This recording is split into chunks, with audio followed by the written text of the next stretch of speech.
For October the 23rd, 2020, we talk about the Jackbox Party Pack 7, Phasmophobia, and we ask you which game glitches should be forever preserved.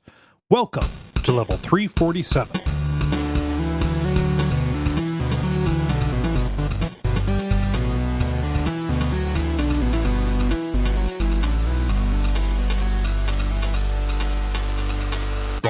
My name is Kole Ross. I'm Dennis Furia. I'm Jala Prendez. Ben Merkel. And you are listening to The Level. It's a podcast for people who love video games. Welcome one, welcome all. Welcome back, Ben. Me? I was here last week, right? Well, yeah, I was just testing you. You passed. Welcome back. Welcome back, Dennis.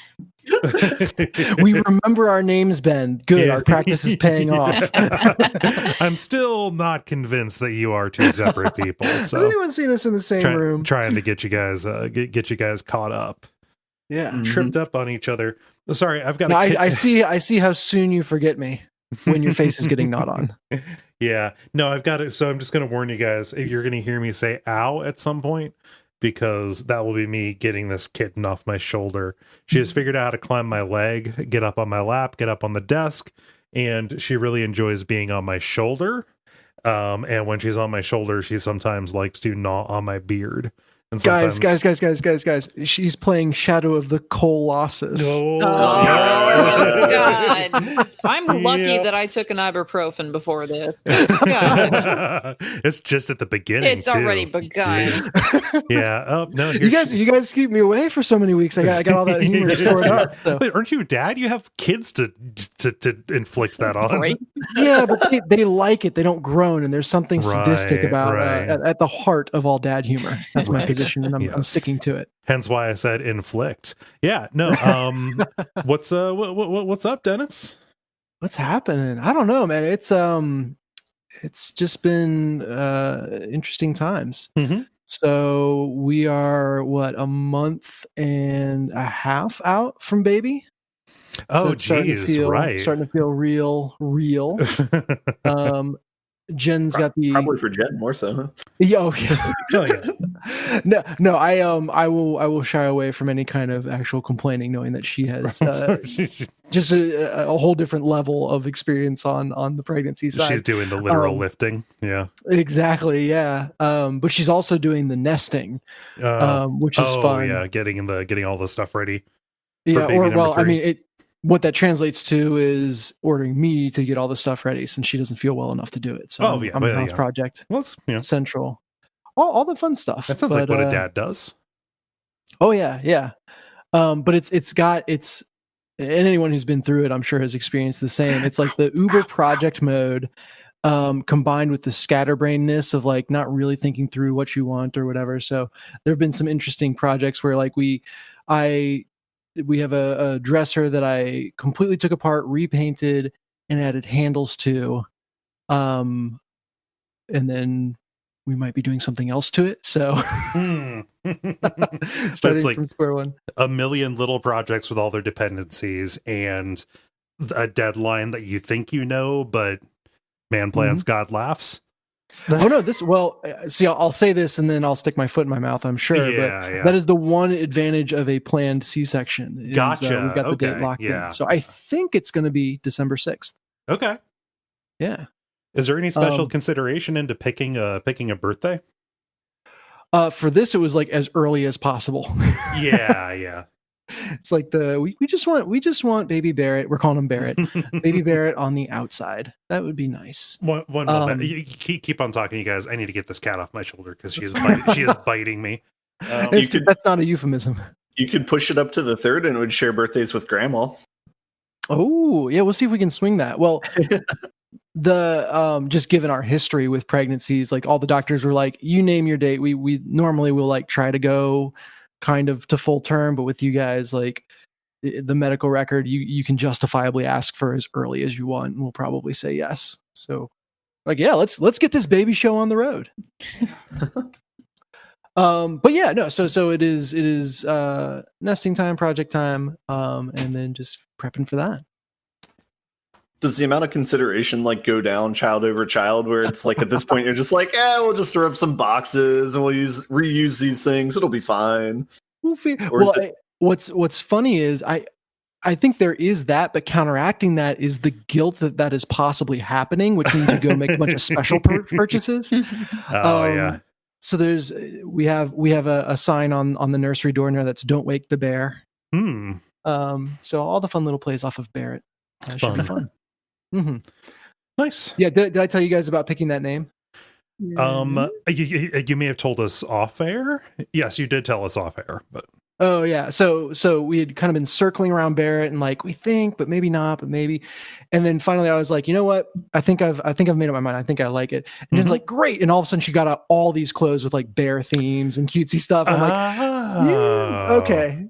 You got there a little before I did. Yeah. I didn't hear that. I remember another anecdote about it, but sure. Yeah. That might have been. It coincidentally is the name of the road I grew up on. Yes. Yeah. That's one that so how do you think the alliances are going to be with the children? Do you think like it's going to be Milo and Luke versus Barrett, or oh gosh, that is Milo going to swing? No, because I think the gap, especially with little baby, it's definitely going to be Luke and Milo versus the world, right? Okay, right. With a 4-year plus gap between them, I feel like that gets into like, I don't know, that almost gets into adulthood before you start feeling evened out of those gaps. Yeah. So, I think Barrett will be working mommy and daddy for all they're worth, and then Luke and Milo will be figuring out how to counter that. Are the let's say established dependents, are they excited about this? Are they nervous about losing status? No, they're pure excitement. Like Gotcha. they're wildly excited. They think it's the coolest thing ever. But what the one thing they've latched onto is we like kind of tried to explain to them what a C-section was. Okay. And probably made it sound way more horrific. Like I don't know a way to like describe. Like they're going to slice open mommy and pull the body out. Yeah, it's like so they've latched onto that. And anytime, and it was like, "Oh, are you excited for your little brother?" Yeah, they're going to cut open mommy. Oh my God. So you know how when you get a Christmas card from Grandma and Grandpa, and we open the envelope. With a knife, and then we pull out the check. The baby is the check, and the envelope is mommy. And screw the card. Okay. Yeah, you got to check if there's money in there. Well, the card's the placenta. There we go. You know that line where the analogy goes too far? I think we found it. Oh man. But yeah, I guess the other thing. So yeah, a lot of baby on the brain. The other thing is Luke had the idea for not a lemonade stand, a kombucha stand the other day. Nice. That's what level of bougie we are. Hilarious. Well, so Jen like home brews, and this is the way Luke leads into it. He's the little con man. He goes, "Mommy, I love your kombucha so much. I just want to share it with the world for $1 a cup." Ooh, yeah. Marketing boy. Okay, he's already learning so much. What price happiness? That's pretty great. Yeah. So they made I think they made $7 in like an hour. On a rainy day at that. So they were over the moon. They couldn't wait to spend it. We went to Target. I think they got like some Matchbox cars and some Play-Doh or something like that. So that was our adventure this week. Nice. Venture capitalism. Yeah, starts young. Under with mommy and daddy's materials. Yeah. You know, if they're a minor, that white collar fraud comes off their record. Oh, it does? Yeah. No. Tell them to get it in early. Mm-hmm. Oh gosh. Well, since I faked out and said, "How about you, Ben?" What's going on, Ben? Hey, dude, I don't like nothing happens anymore. No. I feel like that every week. Well, I'm making new Thanksgiving plans this year because I won't be able to do the same ones. Usually, I go to Vegas every year and hang out with my old coworkers there, but that is nixed this year, rightfully so, with coronavirus and people moving. So I think I'm going to go down to Portland for Thanksgiving this year. So cool. I'll be looking forward to that at least. So cool. Nice. Yeah. I have no idea what we're gonna do. I don't have any. I do not think we should have an indoor dinner with the larger family. It just doesn't seem right. I know that's. Yep. I feel guilty about that, and I feel guilty because I know I'm gonna have to go against the grain. It'll be like me and my brother against everybody else. Like, oh, but come on, we're special. So yeah. There's another one, is the excuse of our doctor told us we should not be doing anything 2 weeks before we go into the hospital is an excellent Nice. social lubricant for avoiding that. It's weird when some doctors say something, people listen. When other doctors say something, people don't. Yeah. Well, that's cool. Jala, how about you? What's up? Oh, well, Ben, I wish I had the same problem that you do with not having anything happen, because since the last time I've been on the air, my abuelita passed away. She was 95 and she passed in her sleep. So, the best possible way to go, having lived a full life. No. I haven't had any time to process anything because my dad, it was his mother and it was my last grandparent. He's heartbroken, so I'm trying to be there as much as I can for him right now. But I thought that it might be nice to share with some of the listeners just a little bit about like my family and like what all she did since she lived some 95 years. Okay. So strap yourself in for a minute of Jala chat. So my grandmother was going to be a nun before she met my abuelito and fell in love in Cudillero, which is a coastal town in Asturias in Spain. They got married and moved to Cuba and started their family there. They came over fleeing Castro's rise to power during Operation Pedro Pan, which was a joint operation by the U.S. government and the Catholic Church. So they came over in 2 waves. My dad was one of the younger kids. There were 8 kids. So, good Catholic family, lots of kids. Anyway, they came over with some of the older kids and they were deposited in a convent in the middle of Nebraska and raised for a time by Dutch nuns who didn't speak English or Spanish. All right. I met those nuns at one point, and they'd learned some English, and like this was when I was about 8 or something. And the only thing I remember, other than them being very old, was that they told me that my dad was a hellraiser, and that was like the only thing I remember about it. Eventually, the rest of the family came over and was reunited, and they settled in Nebraska because that's where they were put, and that's where they stayed. My aunts and uncles took to different trades, lawyer, psychiatrist, neurosurgeon, general practitioner, 2, including my dad, were iron workers, and so on. But they had a lot of the uncles served in the military. My dad was in the Navy. That's how he met my mom, actually. My uncle on my mom's side was my dad's welding instructor in the Navy and invited him over for dinner because my mom was there, and that's how they met. Anyway, my abuelita held the family together and kept everyone as involved with each other as she could, wherever they are, even when they started spreading out to different states and in some case different countries. I've got family in all over the place. But anybody with the last name of Prendes is my relative. They are related to me. We are from a specific spot in Spain. There's my family. That is it. Yeah. So one of her cousins, Herman, he was still in Cudillero, exchanges messages with me on the regular, and he is the last of the shipwrecked divers, which was historically the trade of my family for generations. So the first Prendes was a knight.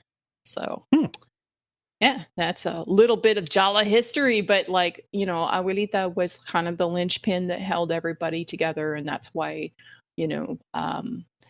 it's a big deal for my dad, obviously, and for, the family as a whole. But also there's a lot to celebrate there. Yeah. So we haven't been here very long at all. I'm first generation American. So. Well, I'm really sorry for your loss.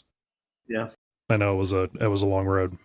It was a long road. She's been sick off and on this entire year. So, we knew it was coming. It was just a matter of when.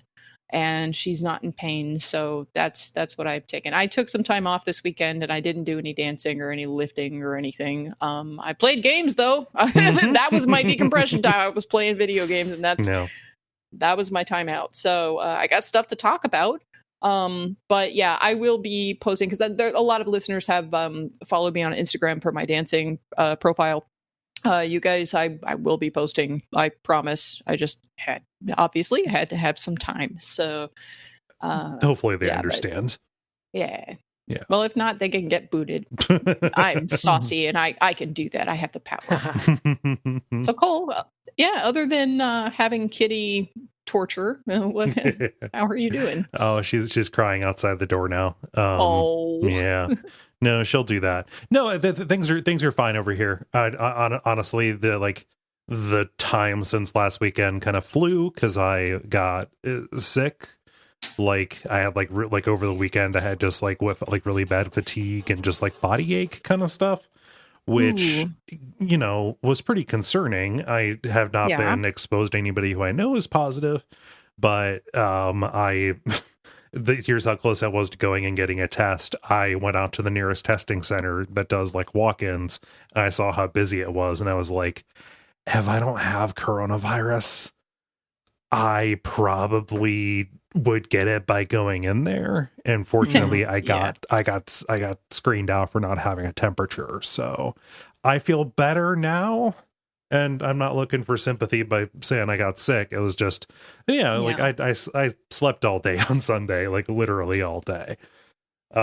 Which is weird. Well, I mean, this is the time of year when people start getting sick with whatever, so the stress is going to be even higher. Is it corona or isn't it? Mm-hmm. And then also it's with the general stress of this year overall, I mean, that makes it worse. Yep. The stress inducing sickness as well is definitely a thing. So so fortunately, all of that has worked itself out, and I am just now, dealing with the minor puncture wounds that come from owning a small cat.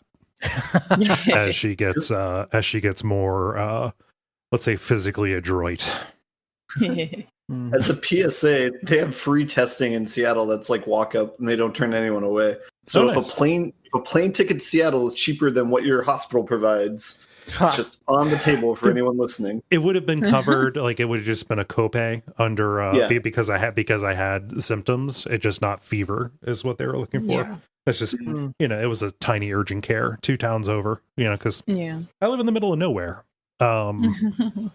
It's not backwards. It's just there's just not an awful lot of not an awful lot of civilization. There's a lot of space. Yes, there is a lot of space, which is why I like being here, but then you run into something like that. I just feel like talking about video games though. So I think that we should do a regular kind of episode, what with the grind, the multiplayer, and the end boss. And why don't we get started with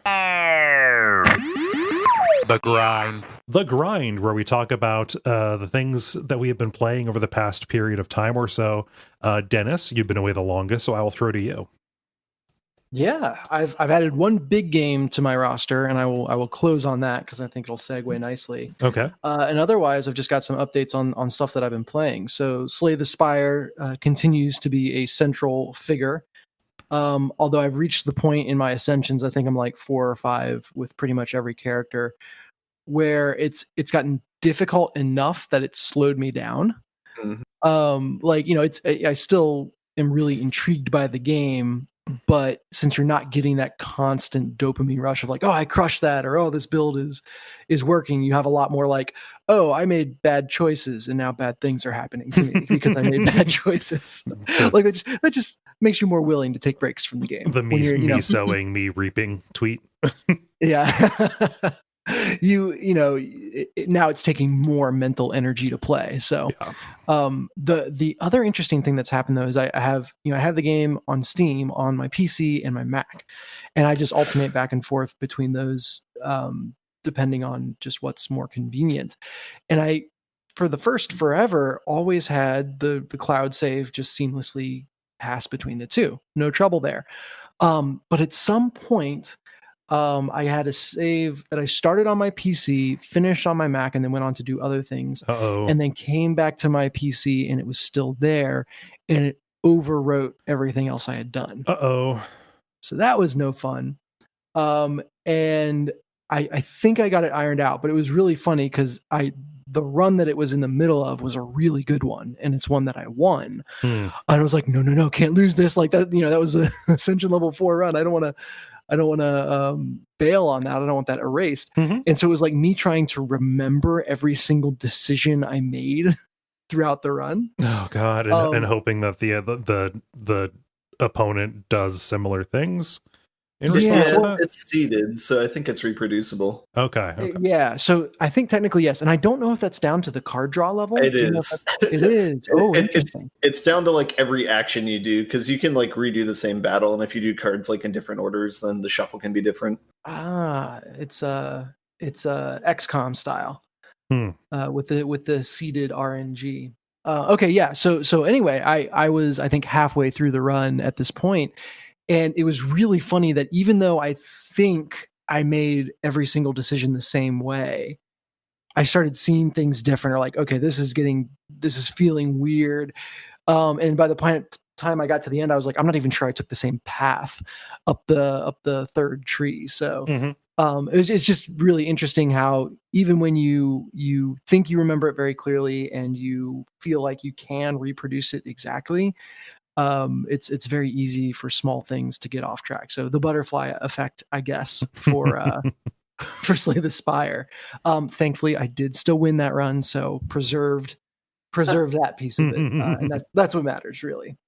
I've been playing more Minecraft Dungeons. Wait. When are you going to get to level 20? Probably in 5 or 6 years. That's my guess.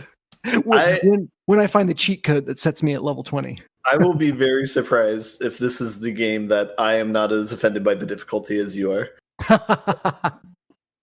That's right. I didn't say I was offended by it. I'm just slowed down by it.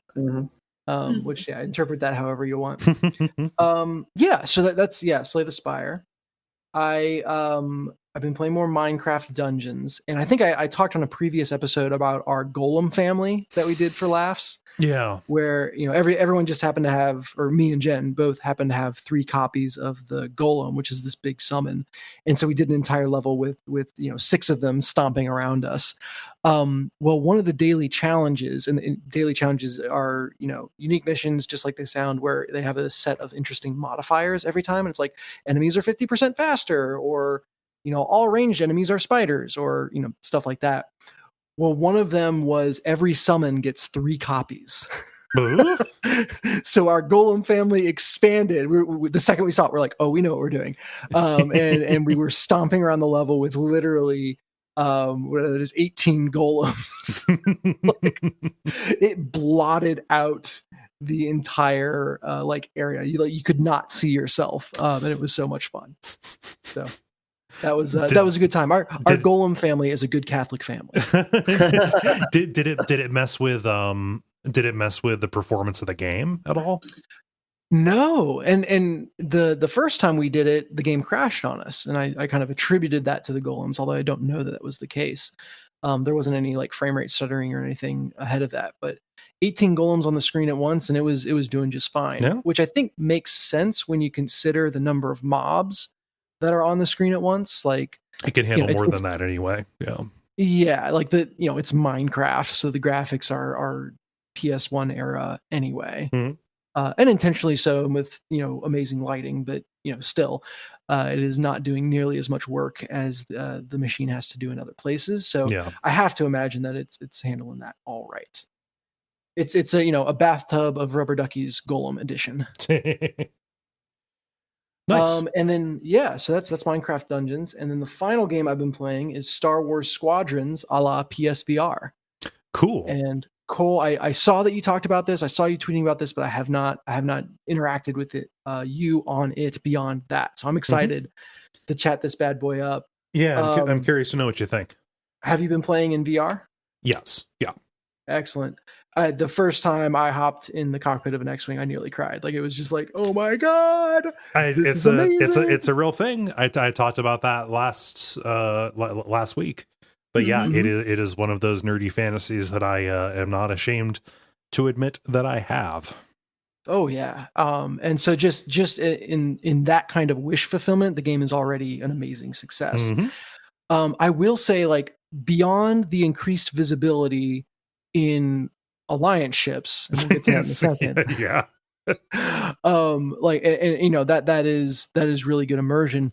But then on the Imperial side, the lack of visibility is as I won't say it's as fun. It's as world building as anything else. It's as world building and immersive as anything else in the game. This will be probably the dorkiest thing that I say. So I mean, at least tonight, the dorkiest thing I say tonight, it really shows you the compromises and trade-offs that the Empire is willing to make regarding the safety and efficacy of pilots who they consider to be expendable. Cole, I'm going dork for dork with you. Literally, the phrase in my notes is it gives you a whole new empathy for TIE pilots. Well, I mean, and in the fiction, in any piece of, you know, Star Wars fiction where they talk about what it's like to pilot a TIE, they even say it in this game when you're talking to some of the people. Like a mechanic says, "I don't know how you guys do that, going out there with nothing between you and the enemy except for a piece of hull and some glass, because they don't have shields." You know, like, and they just are not. They're not made to really do much of anything besides shoot and be shot. Yeah. Well, and the restrictiveness of the cockpit, like I couldn't place it the first time I flew a TIE fighter, because I was like, man, this thing is the, you know, the space equivalent of a crotch rocket. Like, there's a lot of engine under me right now, and it feels great. But something was off, and it just felt weird and wrong, and I didn't know what it was until I got into a cockpit that I could actually see. And I'm like, oh God, for all the VR immersiveness and being able to look around the cockpit, I'm looking around the cockpit and not out of it. And my actual view is so restricted in front of me that it becomes, I won't say it's pointless to be wearing VR goggles, because again, it was like, that was just this really cool, like, I had the same reaction, like, of course the Empire would do that. Yeah. Like, Well, you can still follow the movement of something better in VR than if you're just looking at the flat screen. For people who are having trouble, you know, picturing this, like if you haven't played like X-Wing or TIE Fighter or any of these, like when you're sitting in an X-Wing, it's kind of like piloting a convertible or like a sports car that is made for visibility. So like when you look up, left, and right, everything is glass, you know, so you have like windows everywhere. In a TIE fighter, it's kind of like you're piloting a bathysphere. Where this is well said. Yeah, where the visibility glass, the windshield in front of you, is just a circle of glass like on the front of this orb. Yeah. Well, and it's so funny because I found myself like literally leaning over the controls to get a better peek out the window. And then you realize, wait, even if the window is bigger, I've got these big freaking wings on either side of me, so it doesn't matter. Yeah, that's even worse than a TIE Interceptor. Yeah. Yeah, well, and then you realize, that's why the TIE Interceptor has these notches, because that's the dogfighting thing. You have to have better video, and just like this string of dorky realizations about this universe that I've followed since I was 8, you know, it's just incredible. So I love playing the game for that. And it's an interesting question of like the TIE cockpit is objectively, from a UI standpoint, worse, but that makes sense in the fiction. And I don't know this for sure, but I imagine that the team had discussions about that in terms of a balancing conversation. Possibly, I'd be surprised if they didn't. Yeah. And so, you know, at what point is adherence to that world, is the trueness to the TIE pilot experience prioritized over players feeling like they've got a balanced game, or like people not wanting to play Empire because they don't want to deal with that? I mean, I prefer the Empire ships because they're faster. Well, and I was about to say, in general, I think the Empire is meta right now. So such as something like that can exist in a game a couple of weeks old. Yeah. Yep. So you're playing this on PSVR. What are you doing by way of control? Yeah, I'm fumbling around a lot. Okay. No, I mean, like what are you using? Yeah, so I'm using the PS4 controller. Okay. And I came into the game, my biggest VR flight sim experience before that was Ace Combat, which is similar in that it's very arcadey and zippy. But the way that Ace Combat is set up is subtly different than how it is in Squadrons. And specifically in Squadrons, yaw has a way bigger impact than it ever has in Ace Combat. Yeah. and it's just different enough to be infuriating, because I was right on that line of like, is it worth me just committing to the default controls and relearning it because I'm close to there anyway, but it's still frustrating? Or do I go into the menu and completely blow everything up and try to like make it Ace Combat, knowing that this is a different game and it doesn't really work like that? The difference being, because you're piloting a starship in this, or a starfighter or whatever nerdy thing it is, I want to beat myself up. The yaw, like your rudder is far more responsive. So like if you are going, you could like turn right as if you were in a car, and there would be less like pitching that goes on, like less tilting as you go. So like you can do like a U-turn, whereas that maneuver in an airplane, in a flight simulator, even one as arcadey as Ace Combat, like that would involve pitching to the right, like almost doing like a roll, and then pulling the yoke up, so that you would be using the like the tail fins or whatever to make a sharper turn. Yeah. Which is infinitely cooler and is the way I prefer to fly. Yes. And I think like, because what I wound up having to do is literally go to the practice yard, which is the big scrapped Star Destroyer field. And literally just like orienting because it's, enemy's gate is down, right? It's space. There is no up and down. And that is hyper disorienting when you're trying to learn controls, in addition to everything being 3 degrees off of what I'm used to. Yeah. So I literally like went into this practice area. I found a Star Destroyer and I was like, the Star Destroyer is up, reverse that Ender's Game, whatever thing. And literally timed out like, okay, I'm going to go full thruster and just hold down to loop the loop. How long does it take me? 1, 2, 3, and do that for looping up, do that for barrel rolling, do that for yaw turning and everything. And so I think you do turn faster pulling up versus the yaw, even though it is more responsive. Yeah. And like I said, it just feels cooler to like roll into a turn. And you wind up using a combination anyway. Yeah. You do whatever and it ends up working. I find myself doing the roll and pitch just because I'm using a stick. And it's just easier to to do that. Oh, you lucky bastard! I really should. I'm playing it on PC, so like there's more available by way of that at a lower price. Yeah, that is one thing that this is maybe more interested in a stick than I've ever been in my life, which could be cool. It takes me back to there was a Star Wars fighter pilot game. I think it was like Star Wars Alliance or something. X-Wing like Alliance. That. Yeah. X-Wing Alliance. Yeah, there you go. And I had this weird joystick that was like, it was a 2-handed joystick. So it was like an arc, like think the St. Louis arc, with, you would hold both sides and like move them together. And there were buttons on it. It was like, it was a gimmick controller that caught the kid who was just looking for something. Was it like a U that you held like both legs on, or was it an upside down U? An upside down U, so the curve was at the top. Oh, that is super weird, huh? Weird piece of equipment, and it was functionally just a joystick, just more controls on the piece that you were holding. Right. But it's like I'm like that probably would feel at home ish here in a way that I haven't thought about that in forever. But yeah, so I had to relearn the controls. I literally went to the practice and just started with turning. And then getting more complicated because when you're in the middle of dogfighting, you're always trying to do something, it's just a little bit beyond what you know how to do, and you wind up just getting disoriented. So it's the first time I can remember in a while just going in and practicing a game. Yeah. I'm better for it. And like that, like I lost a night to that, and I kind of had everything down, and then it was just pushing the limits and having fun and zipping around this yard of debris. Like, it was awesome.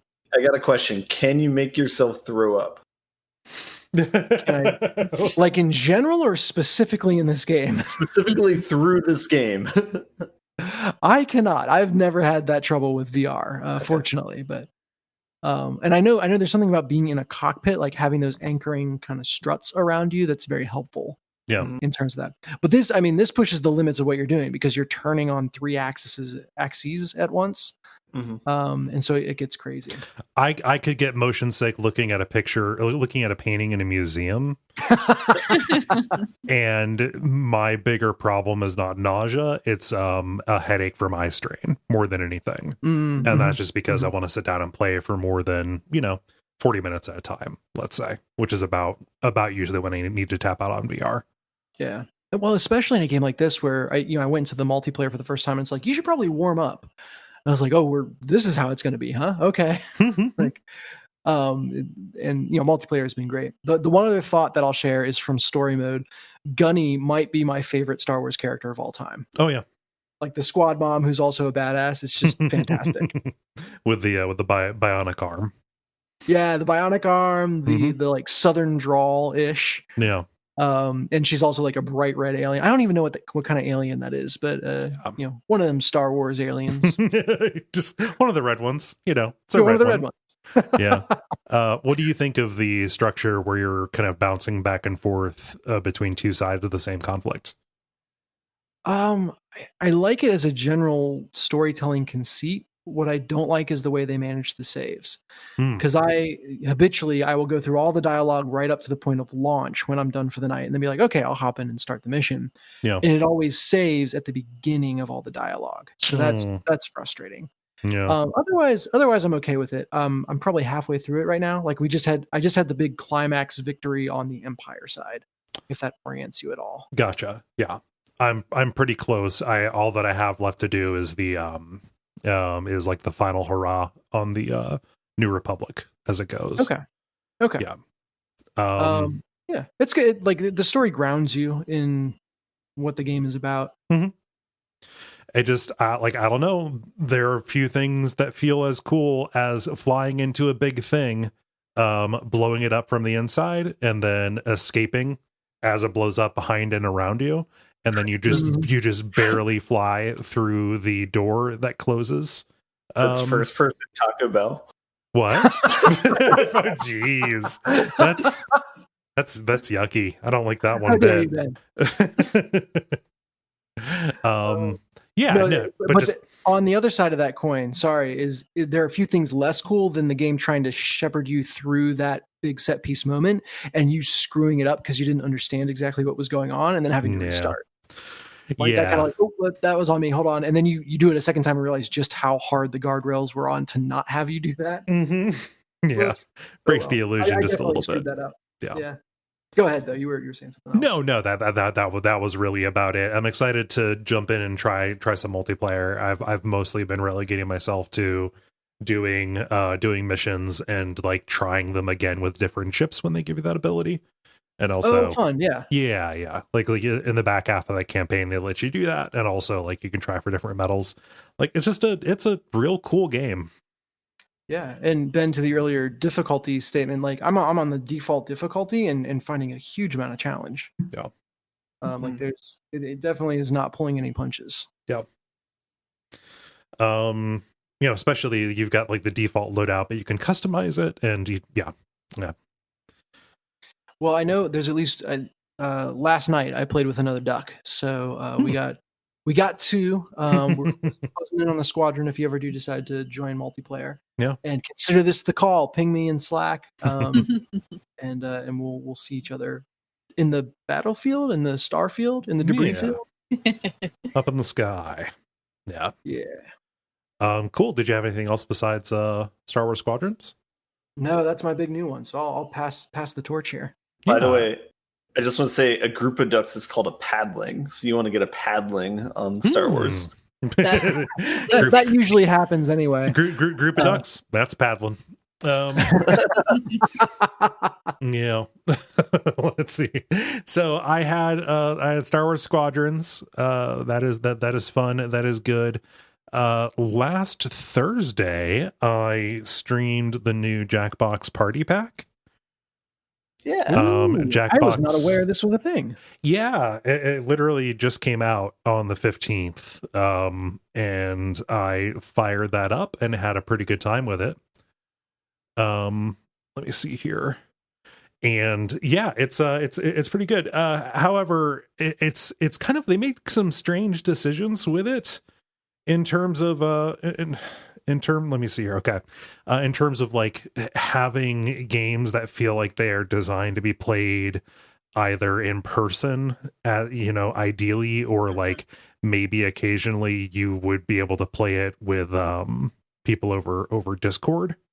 Yeah. So The main game in this is Quiplash 3. If you know Quiplash, you have played. If you played one Quiplash, you played them all. You're trying to come up with the funnier response or the funnier fill in for a blank in a particular statement. The way that they altered this is at the end, instead of the last lash, which is what they had before, they have the triplash or the thriplash or something like that. It's a nonsense word, but it's amazing because instead you have to come up with 3 answers on your own, and you're put up against somebody else's 3 answers for the same one. Wow. And you know, if you know anything about basic comedy writing, 3 is the perfect number for anything funny. so But what like about 6? No, six doesn't work. But if you said 5 is right out. 5 is right, yeah, just it's the rule of 3s. But yeah, like there are all kinds of just repetitions and structures that you can do for the way you put those together. That feels very technical and like, you know, up its own butt in terms of you know, comedy writing structure or whatever. But yeah, it's really good and fun. Played good. You could do like mono safety quip on that, and you might be the winner at the end of it. They've really improved the safety quips. Oh yes, no, we had one. We had one where two people did the safety quip at the same time, and they both worked.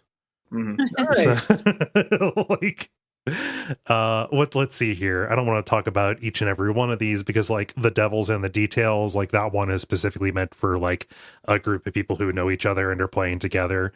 Champed Up is the new drawing game where you are told, one person is told, like, draw a superhero or a monster who is like the ultimate at X, Y, or Z, and you draw your little cartoon character, and then somebody else sees just the drawing and doesn't see the prompt, and they have to draw their own, you know, kind of like counterpart to that.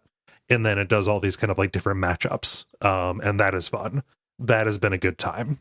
Nice. We had some good funny drawings that came out of that there. It's a little bit like more difficult than doing like a t-shirt design because you have to like design a character, and that's like a real ass skill that people have. Yeah. The other one that I was surprised at how fun it was is a game called Blather Round. Okay. Where Is this a trivia one? No, so this isn't trivia. What this is, have you guys ever played Taboo or Password? Yeah. Okay, so one person is given like a name or the you know, the name of a story or something like that. So for me, like I got Ellen Ripley from Aliens. Okay, and you can't. The only way that you, as the person who is playing the game, can communicate is to assemble sentences out of like just predetermined words that they give you. So like you can say she is the best at Brave, and you would say that she is the best at Brave. Every person can guess as many times as they want by writing out what it is, and each of those answers can become a component later on. So you know, somebody answered Jill Valentine, and you get the option for one of your sentences. You can say she is like Jill Valentine. And it's it's a very stilted way of communicating, or it's in the same genre as Jill Valentine. And you go around and each person gets a turn trying to convey what their prompt is without actually being able to say it. It's actually really fun. And I was bummed out because the system glitched before we had any opportunity to finish it up. That's probably my bad for playing it on launch night, but yeah. You were excited, and apparently rightly so. Yeah. I didn't realize this. Did somebody have the answer then for what it was? Did somebody go ahead? Yeah, because it cut out before it showed what the answer was, right? And it was some sort of movie. Yeah, nobody said what it was, and I forget what the clues and stuff were. It was I think it was a book, and it was like a character inspired by like family tradition. Something, yeah. and then the person didn't share because I think they were mean. Yeah. So that was good. I didn't expect it to be as fun as it was, because it's, down at the bottom. Like, it seemed like an also ran, but there's probably going to be real legs on that one. It'd be really interesting to be able to know like what the team thinks is going to be big at the beginning of a relaunch versus what actually winds up being big. I'm curious. I would like to look up. I should look up and see if there are postmortems that they have done. They seem like a really open studio in that regard. Yeah, and the fact that they're coming up with the new games every single year kind of makes it seem like they would have a culture of at least talking with themselves about what their expectations were and what lived up. One that we didn't do, that I am bummed that we didn't do, and would be kind of impossible to do if you didn't have everybody on voice chat, is called Talking Points.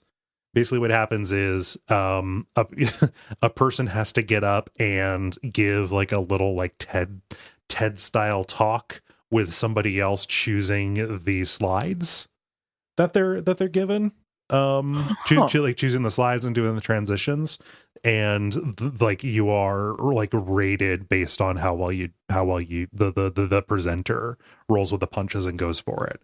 That sounds amazingly fun to me. It's probably not going to be very technical with like its scoring, but it just seems like it would be, it piques my interest as somebody who did like Odyssey of the Mind or whatever. So yeah, Jackbox Party Pack 7. Cool. Yeah, I'll continue playing that on the nights of the the Duckbox Party Quack nights that we do. Yeah. Very cool. And then other than that, finished up Gabriel Knight. It's a 30-year-old game. People should play it. It's good. Yeah. Let's see. Jala, how about you?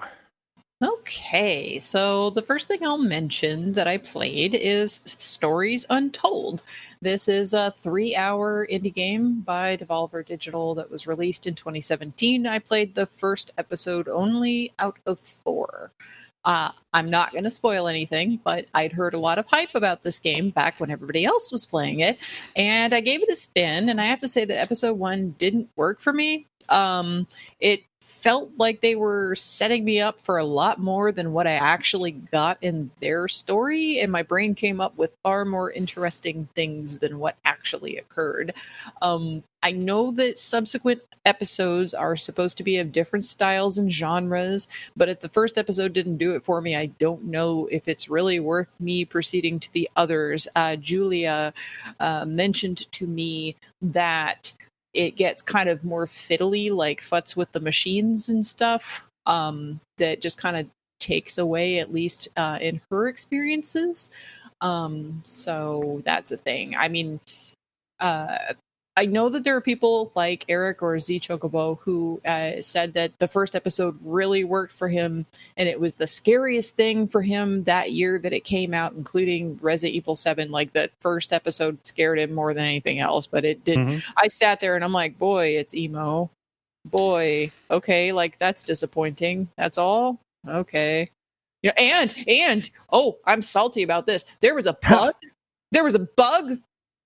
And it made it to where I had to stop the game and restart it from the beginning. So I had to do the first half of the episode twice. Yeah, so that's a bummer. That'll turn you against anything. Yeah. Well, yeah, but I mean, like, I got past that part, but like, it was starting to, like, work up to something, but like, it also kind of, okay, there is a note and it changes in this, first episode, and it just kind of offered more direction than I really wanted it to give. And it took away from the, kind of unknown scary that was supposed to be going on. And then also, again, like, the ending, I was just like, okay. And then there were things in it that you come across during the gameplay that seem like there's going to be more to them, and then there's nothing ever develops out of that. It's just, like, oh, there's this thing that seems like you're supposed to be going there, but then you don't. Yeah. So, I mean, just to clarify for folks, the first episode has you playing a text adventure, and you see the you see the computer that you're playing it on, and and you're typing it on the screen, and you can kind of see the environment around the computer as it goes.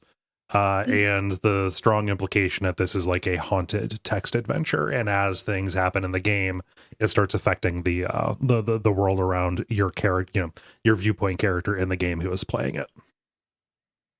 I wasn't even going to give them that much because I didn't want to spoil anything in case somebody wanted to go back to that game. But okay, that's cool. I mean, that doesn't give away like the essential elements, so it's fine. Right. No, yeah. just like the entirety of Stories Untold is like all of it is basically spooky situations around different interfaces. Mm-hmm. So you're like interacting with different machines, and the results of that are kind of like causing things that should not necessarily result from what you are doing. And the opening, which I think is it is its strongest foot, is the one that I think that because it is a game within a game kind of thing, is going to get the message across more clearly than the other stuff is. Okay, well, so it sounds to me that given how I've responded to the first episode, that maybe it's not it. I would probably end up being bitter if I went through the rest of it. So I will pass on that. I can see where it would work for somebody else, but just like for me and where like how it hit me, it didn't work out in my particular case. So don't let that be like a discouragement from trying it out for yourself if you are interested in the premise that Kole has outlined there. But just understand that if you have heard a lot of hype, I'm anti-hype person. I will tell you the opposite. Like it didn't work in my case. So like there's a balance. If somebody tells you it's the scariest thing that I saw, like I understand. Eric was somebody who watched that stream when I streamed it, several years ago now. And had said some similar stuff. I happened to jibe with it, but expectations are real. And, even outside of this, it can affect. I trust the opinions of certain individuals, and Eric knows horror games. Yeah, it's like okay, this might be, and he had said also like it might not work for you, but it happened to work for me, and so like I knew that as much. I wasn't going into it with a lot higher expectations. It's just that what my brain came up with when I started seeing what was going on was a lot more exciting than what actually occurred in the game. And that's where it went like, oh man, they could have done, and I will type to you, Kole, later and tell you what I was thinking, so you can, relish that. But boy, I had some really good ideas, and that's not what happened. And it's not like it has to follow obviously what I'm thinking, but it just kind of fell flat for me in a way. Yeah. So if you're not going to finish it, the Wikipedia synopsis is pretty well complete. Okay. Like it's pretty thorough. Just like read it if you like reading about like cool stories and the ways that they're told. Like I have no problem edifying myself about that particular thing, but I just don't think that I want to go through it myself. And I had intentionally not watched the stream because I knew I was going to play it eventually, and I had intended to, and that's why I held off from watching it at that time.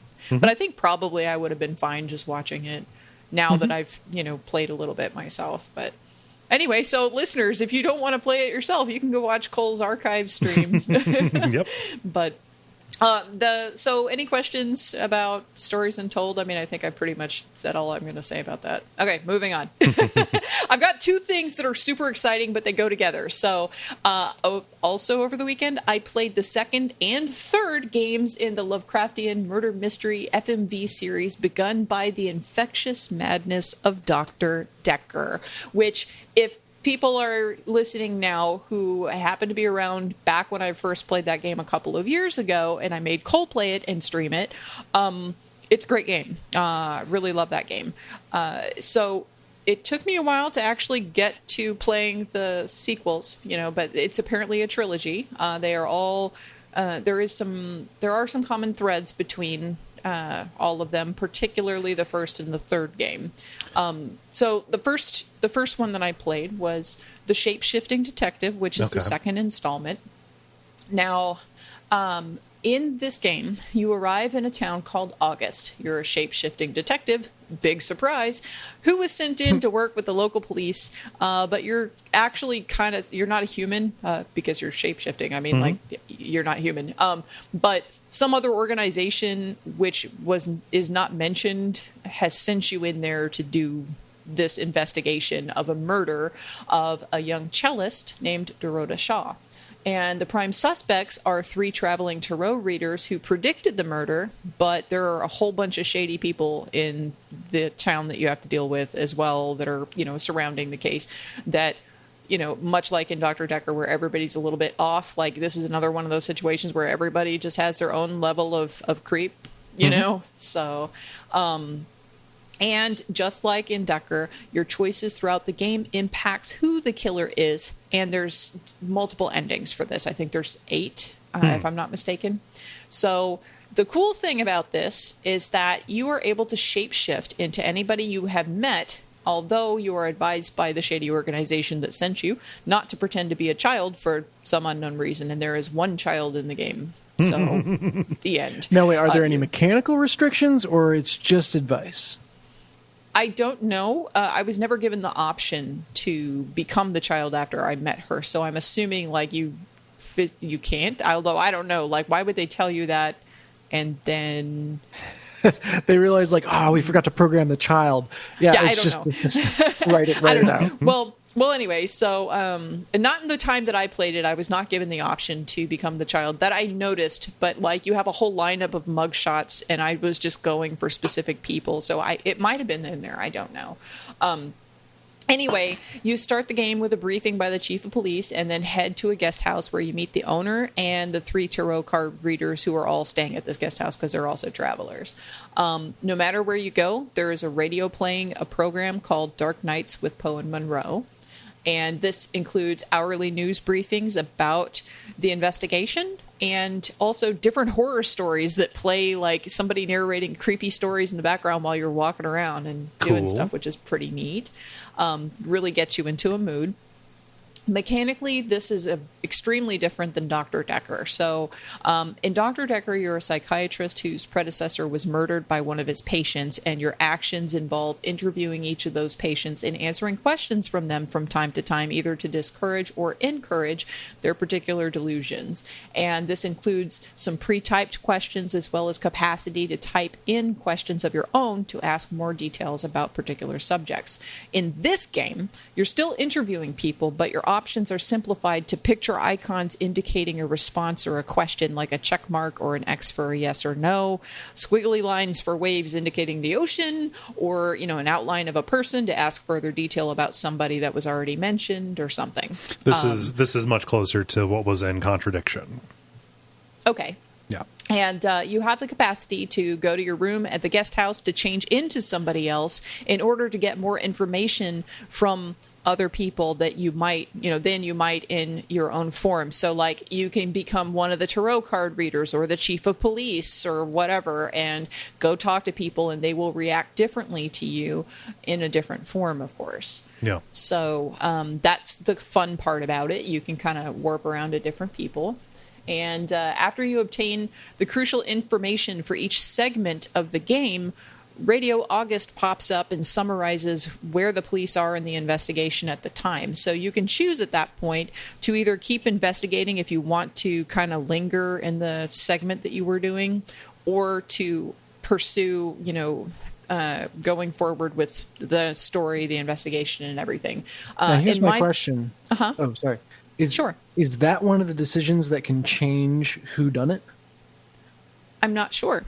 But in my playthrough, that would be very sinister. Like, okay, I know it would be. I think I know who it is, and if I keep on going, that might change. So, yeah, I don't know actually, but basically time won't advance to the next hour in that evening of your investigation until you've passed that point. So I think mechanically it's just there to allow you, to get the rest of the characterization if you want to go back, because in my playthrough, I didn't reveal anything particularly groundbreaking when I went back through. So every time that popped up, I just started at a certain point, just proceeding on to the rest of the story. One thing that is also very neat that I like a lot is that you can visit the chief at any time for a summary of the investigation, and he recaps what information you found out and also what you're supposed to follow up on and investigate further, which is real handy, especially if you have to stop and get back to it. And as you roam around in the guise of other characters, you end up having these really weighty and important discussions or are privy to like confessions or something that potentially never reach the actual intended audience character because you're masquerading as somebody else. This, of course, gives you more information about the characters, but also leaves things off in a sort of crazy way because now you know something that the person you're borrowing the form of doesn't know. Like there's a point where one character proposes to you. At least in my playthrough, somebody proposed to me masquerading as a different character, and I got to pick out what happened. So I am happy to say that I guessed. Huh? Does that ever come back to bite you? I don't know. It did not noticeably do anything different in my playthrough, but I don't know what all the behind the scenes stuff calculates out. Right. I'm happy, though, to say that I guessed the killer correctly, but I also have a lot of unanswered questions about a bunch of different characters because, as in Dr. Decker, they flesh out stuff and just make you go, huh. And then there's just like, you want to know more about it. And some of the stuff that was revealed during the investigation, I still have questions about that. So I want to replay it and see if a different approach will give me more information about those threads. So, again, this only took about 3 hours start to finish to get through one playthrough, and it is something with a high replayability. So definitely, kind of like Decker, but a little bit more streamlined and a little bit quicker than the Decker run through. Because I think that was Kole, about 8 hours or something? I think that was like a 2-weekender for me. Yeah, something like that. So, any questions about Shapeshifting Detective before I move on to the other installment in the series? How heavy is is there a horror element to it, or is it all like mystery? It's mystery, but it's not Lovecraftian in the way that Decker was, but there's definitely a lot of weird stuff going on, like a supernatural occult stuff going on. There is a killer, and there are situations where your life is threatened. So, I mean, you're still dealing with an active killer as somebody who, I ended up having a scene where I ended up confronting the killer. And had to pick something, and I managed to live. Yes. So, anyway, so yeah, there are some horror elements to it, but not the Lovecraftian stuff so much to that. It's more of a mystery, but it's got some tidbits that, has some definite cross DNA with horror stuff. Yeah. So one that definitely does have some horror to it, though, is Dark Nights with Poe and Mumro, which is the third installment in the series. This one is possibly my favorite one, although it's been a couple of years since I played through Decker all the way. So I have it pulled up on my Switch so I can play through it again. But in this game, it definitely it went creepy places right away. and there was horror stuff right away. And I was like, oh, this is cool. In this game, you play a bunch of different episodes of weird supernatural incidents which occur to and around the hosts of Radio August, which was the radio station that was on in The Shapeshifting Detective. Also, the two characters, Poe and Mumro, appear in Shapeshifting Detective. So, there is some cross DNA. There's also some connections to Dr. Decker, which you will find out. I don't want to spoil it, but it happened. There's definitely a total Dr. Decker thing going on in one of the episodes specifically. So, mechanically, it's different from the other two games as well. And your choices are timed in this one.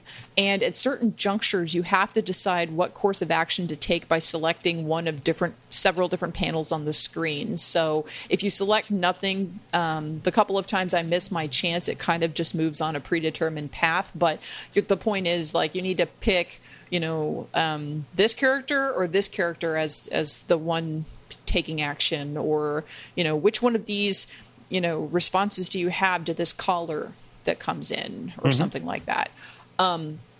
This is a more focused and streamlined method of play because there isn't any backtracking. There isn't any trying to figure out what to ask or who to be. It's very straightforward, but it also has a better sense of pacing because of this. And it keeps the tension higher because you have a timer going. You gotta figure out what you're looking at and, pick one and go, And this game is shot in such a way that it seems scarier than either of the first two games. There's a lot more dramatic sense of place and a strong emphasis on light and dark, as in the earlier titles, but it zooms in and out at just the right moments. And overall, it just kind of felt, like they were leaning into and kind of like finding a groove at this particular point. I mean, that was going to be my question. Like, are you seeing, like, what it sounds like you're describing as like a marked, like, linear progress almost, yes. like of them getting more comfortable, like, hey, this is how we make a game using FMV that we like, using lessons that we learned from these other ones that people seem to enjoy, but but another thing I want to say on that note before I get too much further is that the studio actually began life in 2003 making murder mystery party games for commercial mass market brands. And they say that they were the first to incorporate DVD videos into the experience. So they've been doing the FMV murder mystery kind of thing for a very long time now, writing wise and production wise, but just in a different format, kind of presenting that for a party game. You can actually buy their game Murder at the Manor for 6 to 12 people online, and there's a downloadable version as well. It's a flexible game where the murderer is selected at the party itself. So this is something I definitely want to do once COVID stuff calms down. It sounds really fun, especially given like how I feel about their games so far, like the video game versions. So another thing I wanted to mention, though, is that there's also a bunch of instances of humor, and I found myself laughing unexpectedly at like all these different ridiculous things that happen. And like, say in one episode, Poe and Mumro are inside their studio and somebody is talking to them from the other side of the store, telling them this really jaw-dropping story about what's really going on in the large picture. And it's like this incredible story with all of this stuff that Kole, you would just be like, I am here for this, what this man is telling you. But then he starts getting frustrated because Poe and Mumro don't say anything in response. Turns out that the door is two-way soundproof and they can't hear each other, so he's just been talking to nobody this whole time. And like, when you find that out, I'm just like, oh my God, that's hilarious. And there were like several moments of just like ridiculous stuff that just really worked in the delivery in the game for me. There wasn't a time that it did something silly that didn't make me laugh. Like, I laughed every time. So anyway, there's 6 episodes. They take about half an hour to play. So the entire game can be completed in 3 hours, just like Shapeshifting Detective. So that's 6-hour block to finish out everything. Cool. It has an extremely high replay value, though, more so in my eyes than the first 2 installments, because it's got this episodic quality to it, and it's so streamlined, and it's about half an hour for any one of these anytime you pop in there. So like that's a good time slot for my life. So and I find myself wanting to replay this one sooner than the others, probably in part because you can just, again, pick something and go through it. And quite frankly, I want to see more of these characters, and I want to see more episodes in this. Like, I want them to make Poe and Mumro Part 2 really badly. So, this game... I was going to say, this didn't come out that long ago. It came out in May, so hopefully it's done well for them. Oh, yeah. So I did reach out to the studio and just like ping them and say, hey, I'm going to be talking about this and I absolutely love it. What do you have to tell me about it? And they said that Poe and Mumro was their first game released on their own to PC and console, but all of their games are 100% self-funded, created, written, and owned by them. Oh, awesome. They used a publishing company for the first couple, but this one is all them. Poe and Mumro took 26 days to film, and so far 5 months and counting to port to all consoles, because boy is that a hassle. So they started working on this idea when Leah and Clemens, Mumro and Poe respectively, the actors, were having dinner with the studio owners after the Shapeshifting Detective live stream, and then they just got the idea together and just started working on it. They also were recently nominated for Most Inclusive Team in the Game Hers Awards, and both the actress for Mariana / Violet / Veronica from Zombies Run, I thought I heard her voice somewhere else before. And then Mumro were both nominated for Top Actress, so I want to say congrats to them for that. But nice. Now that I've discovered their YouTube, there looks to be a lot of fun interviews with the actors and stuff, and I want to go through and dig in there and just have that on in the background, because I'm into it and I'm here for it. Yeah. And Kole, I don't know if you want to do Shapeshifting Detective, because it's not totally horror, but then again, neither is Gabriel Knight. Or if you want to just do Dark Knights with Poe and Mumro, but I definitely think you need to play them one way or the other.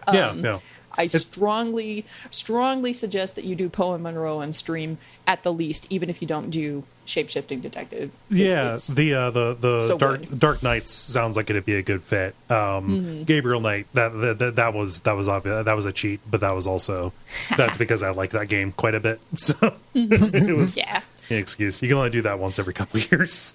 Yeah. Well, I actually played Poe and Mumro first, and then I went back and played Shapeshifting Detective. And although I could see, these are the characters of Poe and Mumro before they were kind of fully fleshed out and everything. And here's some crossover DNA, and here's some more information about August, this town where they are. It definitely set a mood, and I can see where it would you would benefit from playing Shapeshifting Detective first, but I don't think it's strictly necessary to enjoy it. So if you came out liking both, having played it in the order that you did, that makes sense to me. So I wouldn't feel bad doing it the same way. The Shapeshifting Detective has been on my plate for a while, because I loved Contradiction. I love Dr. Decker. They're both really good, and I would like to see more. Yeah, and in Poe and Mumro, if you have not played Dr. Decker, you need to, at the very least, look at something about Decker, just watch a little bit of a Let's Play or something, maybe Cole's suggestion, wink, wink, nudge, nudge. Do that. And just become familiar with it before you play Poe and Mumro. If you're one of the various listeners who's I still need to play Decker, because I've heard a lot of that. Because they all bought it when I both of us were talking about it previously, and then it's still on their backlog too. Play it, dang it, play it. Yeah. But you don't have to. You don't have to play Decker all the way through to appreciate Poe and Mumro. You don't have to play Shapeshifting Detective to appreciate that one. But Poe and Mumro is probably my favorite, and I want more of that. One of the screenshots on the Steam page for Dark Knights is straight up just the therapy couch from Infectious Madness of Dr. Decker. So yes, it makes an appearance. That therapy couch looks comfy, nice high back. Yeah, I like the color. It's very vibrant, very Cthulhuoid. Nice. Yeah. Any questions, or are we done with that? You got mine in line. No. Yay. It's good. It's good to see that studio still putting stuff out, and not settling into a groove, or not settling into a rut. I mean, you want to get out of the rut and into the groove. Oh man, I think it's time for Ben. Yeah, it is. All right, I'm gonna blow through a bunch and then talk about one in particular. Okay. Hades, still good. I want to beat it. I'm ready to beat it now. I've gotten to the fourth of, I think, what is 4 stages to the game. I've unlocked most of the stuff, most of the things with the purple economy, which is the meta economy. But I can still unlock 1 or 2 revives where when you die you come back with half health, and I can unlock. There's this one item you can get where you can re-roll the items that you're presented with that you can pick from when you get boons from the god. and I haven't gotten any of those yet. But it's at the point where it's like kind of like feeling a little bit grindy. So I think I'll kind of play it like, pick it up and play a few games every week. But I don't think I'll probably be playing it too heavily. So that raises an interesting question on how much of this is skill based versus just needing to level up a bit. To grind. Like with a high enough skill, could you theoretically get through this game? With very little leveling. Yeah, it would be pretty tough. I think you might be able to, but it's so one of the things that you get with the meta economy is like higher chance for them to drop like rare and epic items. And so, like, I think that's a big contributor to being able to like get through the game quickly. But a lot of it's kind of luck based too. Like, you got to get like the right combinations of drops and good items and stuff. They do a good job of like, there's like 3 or 4 different economies that they have. Like, some are just for the run. Some are for like updating abilities on a meta level. Some are just for like decorating the area that you're in at a meta level. But they do a good job of, you can kind of trade between these economies. There's like a store in the overworld that you're in.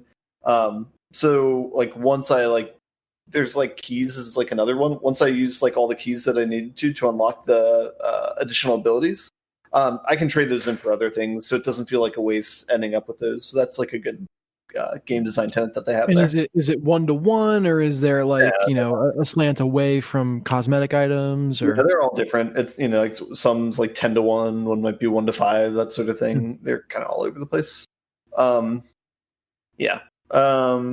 Anyway, it's good. It's still pretty. It's kind of similar feel as like Dead Cells, if people are into that sort of game, where you can like pick up and play a run, and once you kind of go further along, it runs probably like half an hour to an hour and a half, somewhere in that range. So yeah, I don't know. It's good. It's a nice and polished game. Like, it feels good. Good mouthfeel. Whatever. Mouthfeel. Go ahead. Sorry. No. I was gonna move on to another game if there wasn't any questions about Hades. There's not a question, but I have to say this thing. So once upon a time, during Jala, Melty Goblin Tyler, a listener Tyler, was playing Diablo 3 and kept on saying Malthiel, and I didn't know what that was or who that was or whatever. And so I was like, mouthfeel? You keep on saying mouthfeel. It's the weirdest thing. Yeah. Like, what is this? And anyway, I happened to come across a Malthiel cosplay, which was very cool today, and I tweeted it, and it just reminded me about that. And then here's Ben with his mouthfeel. Can you clarify what Malthiel is? Malthiel is a character. The end. I will drop the link for you guys so you can see what Malthiel is. It's a character. Diablo 3. Gotcha. Okay. Oh, the end. There we go. Mouthfeel. Mouthfeel needs to hang out with Otumiel from Oblivion. You don't remember Otumiel? I'm very sad. No, I don't. Otumiel was this Argonian that would sneak into people's houses and rearrange their stuff to freak them out, to make them think that they were burgled, but like, he just put everything in the barrels and went away. And he thinks this is very funny. I forgot about that guy. He's pretty good. Oh, you. Ben, continue. Sorry. Another game I've been playing this week that I already talked about last week is Phasmophobia. That game is still a lot of fun for me. There's, after you hit like level 16, it doesn't unlock anything else. Like, I think that's when you unlock the professional difficulty, and that's like a multiplier on the amount of money you gain each time. And I think I'm at like level like high 20s or low 30s, somewhere around there. But I don't know. It's still a good game to play with friends. It's always fun, like looking through an area and trying to figure out what the ghost is, and then also freaking the fuck out when your flashlights start blinking, and then watching your friends die and take pictures of them. All that's fun. And then sometimes dying yourself. But it once you play it like more and more, you start to like pick up the patterns of like what the ghost behavior is, and be able to associate that with what kind it is, even without evidence. So that's been a lot of fun, where it's like, okay, it's like only staying in this room, so it might be territorial, so it might be this ghost. Or, this one's like really aggressive in dark areas, it might be this type of ghost. So there's like some kind of more subtle cues there that's kind of interesting to pick up on and play. You get a Witcher sense. Yeah, exactly. I don't know. So that's been like my favorite game to play lately. I'm going to move on from that, though, because I don't have anything else to say from it. Okay. I also played Among Us again on Friday night. Side note, this won't help any of our listeners, but AOC is playing Among Us as we speak. And You stole my story. Oh, sorry. You swooped my story. Yeah. I guess we'll talk about that later then. But I played it on Friday night, and this was one of the first times that I did like a drinking night of playing like Among Us with friends. Ooh. So I was much more willing to just shoot randomly into the crowd to try and get imposters. Which I had a lot of fun with it. I don't know if other people enjoyed it or not, but like round one, I would just choose who was the most suspicious and then start lobbying to shoot that person. So, but I still, even in a drunken state, I felt like I was making some pretty good reads. Some of it was like meta clues, where it's like, okay, it's been 2 rounds and a lot of people have died so far, and this person hasn't said anything. It's probably this person because they're usually really aggressive as imposter. So it's kind of interesting playing with people and trying to do that sort of metagaming type thing. Yeah, so I guess that's kind of where the game goes once you kind of have the other parts of it down, maybe. But that was a lot of fun. I'm probably going to try and do that again, provided I'm not too annoying while I do it. But yeah. What was the group drinking, or was it you? Yeah, it was like 50-50. Gotcha. One of the most frustrating points of the night, I was impostered up with Perk, my friend from Portland. And we were in a room 2-on-2, imposters So to 2. You couldn't kill him. Well, yes, yes. That was the most disappointing thing. That was the most disappointing thing. But coming in second was we were in a room and it was 2 of us and 2 like crewmates, and so I kill a crewmate and he doesn't do anything, and I get voted out, and I'm like, dude. So he was not familiar with the ways of double killing. So anyway, but it was still a fun time. Good ways to hang out with friends. But I'm going to move on from that, and then the one actual new game that I have to talk about is I started playing the game Noita this week. Have you guys heard of this game? Yeah. Okay. I'll drop the name in chat just in case, because it's weird. But it's this weird like pixelated type game. It kind of looks like a maybe 32-bit game, where the draw of it is all the pixels are simulated. So dirt behaves like dirt, water behaves like water, poison behaves like poison, fire behaves like fire, that sort of thing. Oh, this was the promise of Terraria, I thought. Possibly, yeah. I'm not sure what promises Terraria laid down. Terraria is far more has always been far more tile based than this. It's like I always assume Terraria is like 2D Minecraft, but yeah.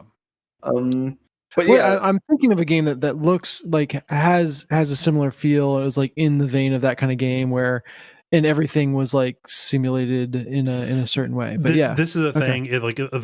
There were like little tech demos in Flash. There were a couple of like apps for this where you would just like paint in and drop in pixels of different types that would interact with each other. This appears to be like a Metroidvania that is done entirely in this fully simulated kind of way, and I can only imagine what kind of math is being done under the hood to make this work. Yeah, and this is like another roguelike in the same vein as like Dead Cells, where you kind of go through level progression, you can buy items at certain points, that sort of thing. I think they kind of get around like the crunchy math part of it in the sense that like the fluids or the interesting mechanics are kind of like island off. So like it's kind of like a same map as like a Hollow Knight type thing, where there's kind of like different points of interest that you kind of jump between. But there's kind of like islands of interesting events, so that probably limits like the amount of like dense interactions that they need to do. But it is like very open-ended, and there is a lot of free association with the different abilities of things. And they even encourage that with like different items you can pick up. Like one is like you can pick up one where any liquid you touch will immediately freeze. And so that can be a good thing because like poison, for example, if it hits you, it won't like absorb into your skin. It'll just become ice and it's just there. One of the weirder mechanics of the game is if you press the down arrow, you just eat whatever is near you. When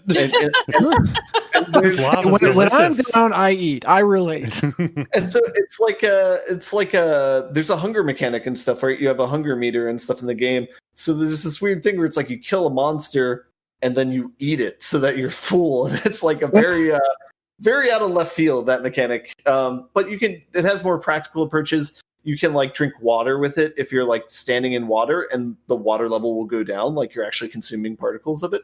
And then there's kind of funnier aspects of it, like there's whiskey liquid is around in some of the maps, and it's flammable. But you can also like drink too much of it, and then your aim is like all over the place when you're shooting. And if you drink too much of it, you start vomiting violently, and then there's vomit particles that just mix with water or float around on it. It's just like so that part's kind of weird. You can also drink so much that you explode, like in Monty Python. A fun interaction because you have a meter to how full your belly is as you're drinking or eating. Okay. Yeah, so it's a very unique game. It's a very unique game experience. Like there's not a lot of other games that you can exactly compare it to, even though it has like a genre like a roguelike like that. The moment to moment interaction is very interesting. The other piece of it is so on any given map, there's like 2 or 3 ways to progress to the next map, and I think that's something that's similar in Dead Cells. The thing that's kind of cool about it is they have like different avenues for how to do it. So, for example, on the first map, there's like a giant like lava field on the right side, and so you can try and like you're like a wizard, so you have this like floaty fly ability, so you can like float along for a little bit, but eventually you just fall into this giant pit of magma and you die. But you can get these special wands that are kind of scattered throughout the map. They're kind of like points of interest, and they'll like advertise them to you as like there's like a wispy thing in the dark. You have like a field of vision in the map, like a I guess fog of war type thing. So you can tell like, oh, there's something special over here, but I don't know exactly how to get there. And so part of the puzzle is like figuring out like how you can maze around the map to get to that point to get the wand. But some of the wands might give you abilities like a rain cloud, for example. And if you do that over the lava pit, then it forms like an area that you can walk across to escape the level. There's almost always an exit at the bottom, though, like a portal at the very bottom of the map. You just have to fight through a bunch of people to get there. I mean, probably as like a failsafe in case you get yourself into a spot. Yeah. And that's a good point, too. Yeah. That it's at the bottom. You can always go down in the game. Yeah. Sure. But some of the other fun interactions is usually start off with a wand that has some sort of combustive ability, like either TNT or like bomb or like I think it's like a fire wand, kind of magic missile wand. That's it. But all these sorts of things are like some type of explosion. So you can do fun interactions like if you're below like where a pool is, you can explode it, all the water will fall down, and it might extinguish like a fire in your area. Or vice versa, you could do it under pool poison or something and kill enemies with it. I don't know. It's a very interesting game. I've only played it for a couple hours, so I haven't gone too deep into it. But they just released the 1.0 last week, which was another reason why I picked it up. Oh wow! But it's a very unique experience if you're looking for something different in a game. So nice. Yeah. The game I was thinking of was Starbound, which I don't think it doesn't reach the same level that this game does. Yeah. But it's kind of much more granular form of Minecraft. Gotcha. And much more set on a large universe. Yeah. I'm curious about this. I'm curious to see now that it's made it into 1.0. I had been watching this for a little while. I had no idea that it actually got finished. Yeah. And I don't know. There's in one of the advertisements for the game too. They were advertising some of the developers who worked on it, and it apparently has some association with the creator of Baba Is You, but I don't know to what degree. Yeah, so like it was made by a group of indie game developers, people who worked on Crayon Physics, the Swapper, and Baba Is You is what is what it says. Yes, and they had to make their own game engine for it, I guess, which is kind of cool. Nothing else would do this weird ass thing that nobody should even try to do. Yeah. But yeah, game I find that, well, even though like Phasmophobia, for example, is the exact opposite, where it's made in Unity and it's very obviously that. It's like open up the asset store, go to town and make these environments and then game on top of that. But it's interesting. You can have either way and both can be really fun experiences. Yeah. So, yeah. Mm-hmm. That's all I got. Noita. Multiplayer. Now it is time for the multiplayer, where we ask you a question and then you answer it. Jala, what's the question that you asked the nice people? Well, Dennis sort of Oh, technically shoot. is Sorry, past no. it, although I got the idea. No, It's a I'll- weird kind of It's a combination of joint. us because I don't know. I can read the first half. No, anyway, it's fine. I'll take that it. clean. I'll take that clean. Okay. It's fine. I can do it. It's fine. Okay. Cool. What is a glitch, bug, or exploit that should never be removed from its game? Yeah. Mhm. Especially because stuff can be patched out. I'll start off here with Devin, who says, in the original Command and Conquer, there's a well-known glitch where you can use sandbags to block off your base as the AI was unable to understand that it could shoot or drive over the barrier. They could shoot over the sandbags if your units or buildings were close enough, but if you built the wall out further enough, you could effectively shut down the enemy entirely. You could even build out across the map and put a sandbag, plug in the entrance of their base. This was fixed in Command and Conquer Red Alert and future games, but it became such a staple in the original that when Command and Conquer Remastered came out earlier this year, they kept the AI the same, including the sandbag glitch, because it was really defining of the original missions. Plus, sandbag mazes were fun to force the enemy units to wander through. You're playing against an army of Anakin Skywalkers. It gets everywhere. I was going to say this is the precursor to all those third-person shooters with waist-high walls that are impassable. Mhm. Okay, It's good. Scotty. Okay. Sorry. I don't mean to interrupt with that. But yeah, Command and Conquer.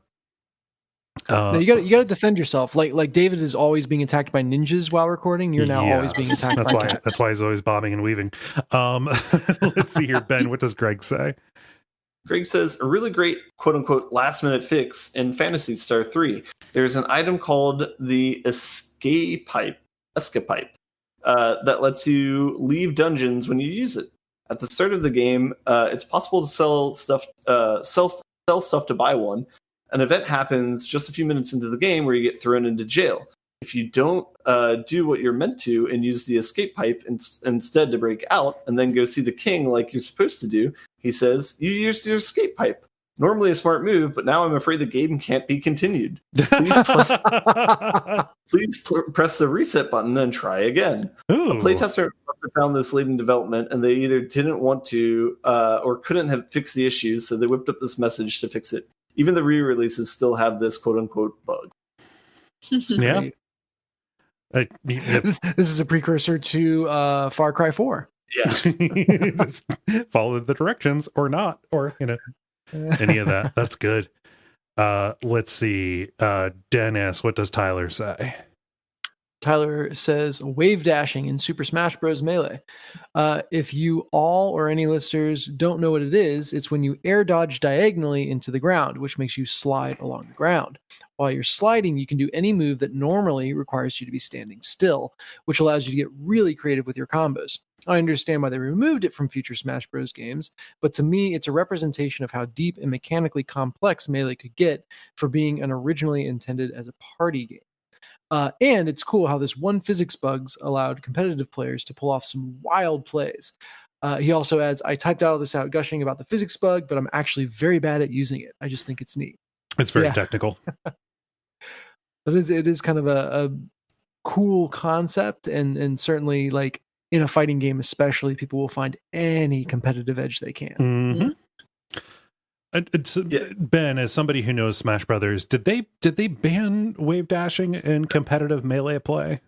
I don't believe so. No, because Okay. I was going to say, like, the first PAX tournament I went way back when I was living in Vegas. Like, I saw people like doing this or whatever. I was like, oh wow, it's crazy, and they were just like so fluidly doing this. And the next time I played Smash, I was like, all right, let me try this now. It's like, oh, I can't even do it once, and like this is the only thing that they do when they play this game. That's me with literally anything in a fighting game. Yeah. No, they make it look easy. I make it look hard. I make this look good, is what Will Smith says in Men in Black. Solid reference. Yeah. Jala, what does Adam say? Adam says, I like the duplicating item glitch in Final Fantasy VII. Using W item, you can duplicate items that you can use in battle. After using one item, then keep hitting confirm, then cancel each time duplicating the item used. Many years later, I learned the glitch can be used to duplicate items from morphed enemies too, to get things like magic and power source, which allow to max stats and break the game. Yep. And then Square put in the break game button on their own when they remade it. So Did they? That's awesome. Well, I mean, just set all stats to 9, to maximum. Yeah. Okay, that's a break game. Yeah, just a way to see the story without getting the game. That's unfair. A way to see the story without dealing with the battles. Yes. Yeah. Dealing with them in an incredibly efficient way. Yes. Right. Which leads into the next one here. It does. So Tom writes, Vampire used to just give you experience. If you held down the P key on PC. I love that because, well, I was just terrible at the combat. I could completely ruin the themes of the game by having my cake and drinking its blood too. That's very good. The sheer absurdity of infinite XP on a game from launch day was hilarious. Characters were talking about the main character's power, and, well, I guess they weren't wrong. I literally just reinstalled Vampire because I was talking to Dave about it, and I'm like, I haven't gone back and tried to finish that because I stopped at that difficulty spike, and I really just need to go eat some people and then just get back to it. Yeah. But they upped the level of the difficulty just out of nowhere, and I'm like, In Vampire, it's a difficulty steak. I was just going to say, this is excellent. No, it won't be strong enough for this one. No. This is an excellent potty training technique. You give experience to hold pee. Boo!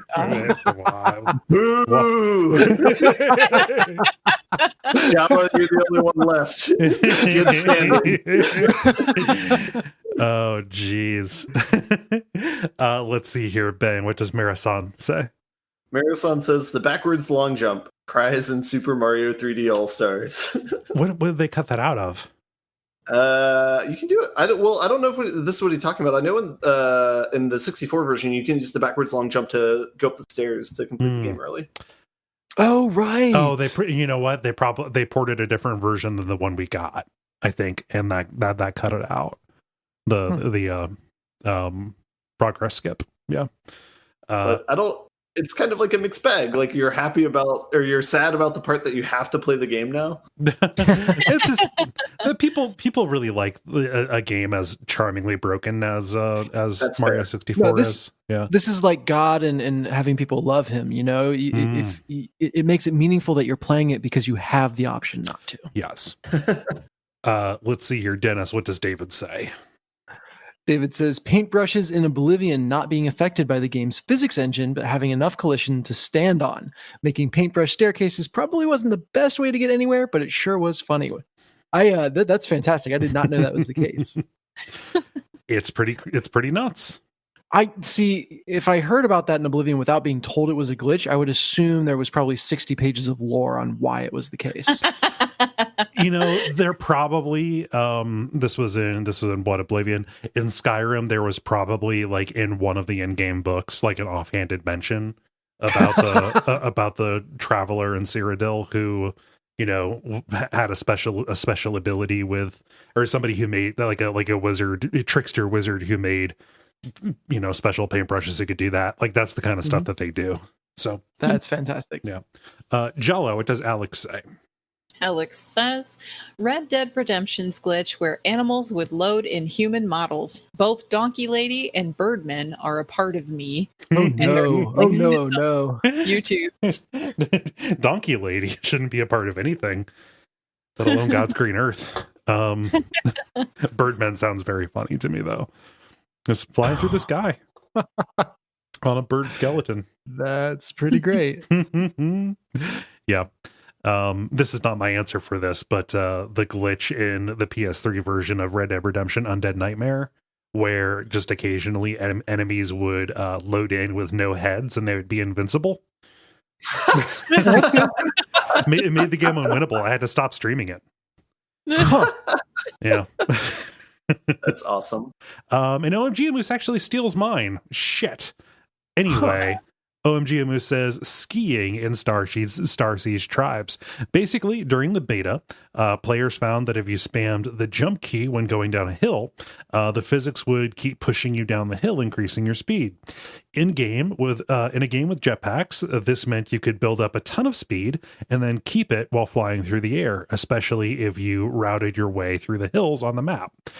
Because of this, while there were vehicles in the game, since the maps and player counts were huge, think Battlefield 1942, but in 1998, 4 years prior to Battlefield 1942, people rarely used them since skiing was faster.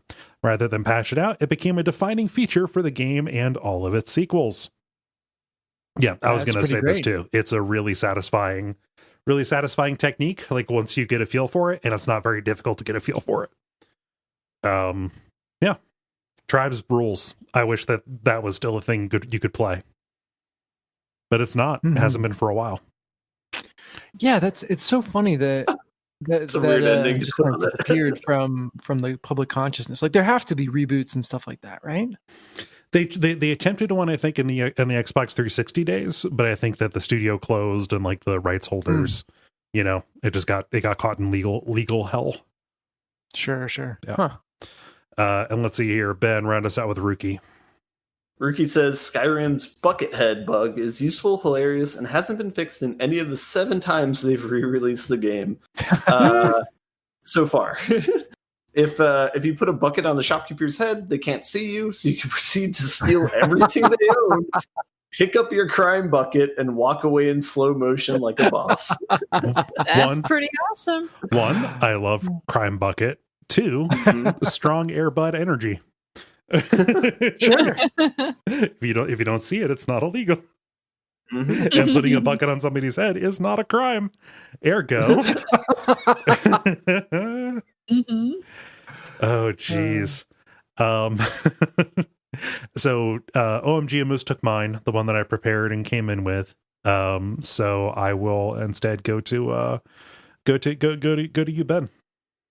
I'll say Fallout 4, in the early release of it, you could build to almost infinite heights with your base, and they patched that out of the game, and that was disappointing. I forgot about that. Dennis, how about you?